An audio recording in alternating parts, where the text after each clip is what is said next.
Selamat datang di Bijak News, Kamis 31 Juli 2025 bersama saya Berlin.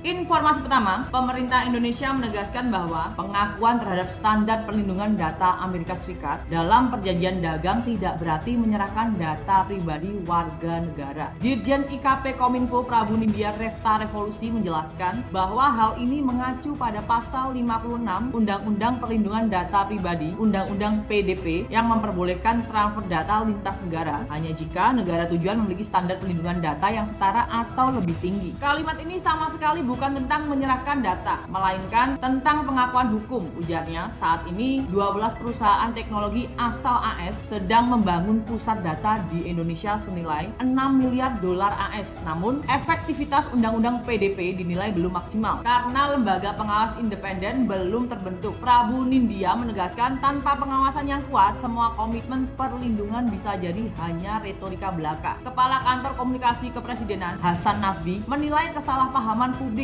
dipicu oleh pemberitaan yang keliru dalam menerjemahkan pernyataan bersama antara Indonesia dan Amerika Serikat. Ia menekankan bahwa yang dimaksud adalah provide certainty atau memberikan kepastian hukum atas transfer data, bukan menyerahkan pengelolaan data rakyat Indonesia pada pihak asing. Ia mencontohkan bahwa data hanya dibutuhkan dalam konteks perdagangan tertentu seperti bahan kimia yang memiliki potensi ganda dan tetap diatur secara ketat oleh Undang-Undang PDP. Jangan panik. Transfer data bukan berarti semua data pribadi bisa diakses, tegasnya Selasa 29 Juli. Ia juga mengkritik kebiasaan publik yang hanya membaca judul tanpa memahami isi berita secara utuh. Banyak orang sekarang diet informasi, hanya makan judul, bukan berita utuh, ujarnya. Seraya meminta media menyajikan informasi yang jelas agar tidak menyesatkan. Informasi kesehatan, ekstrak daun pegagan Centella asiatica terbukti aman dan potensial melindungi fungsi hati remaja penderita TB. Menurut penelitian RSUD Kudus yang dipaparkan Dr. Abdul Hakam Selasa 29 Juli.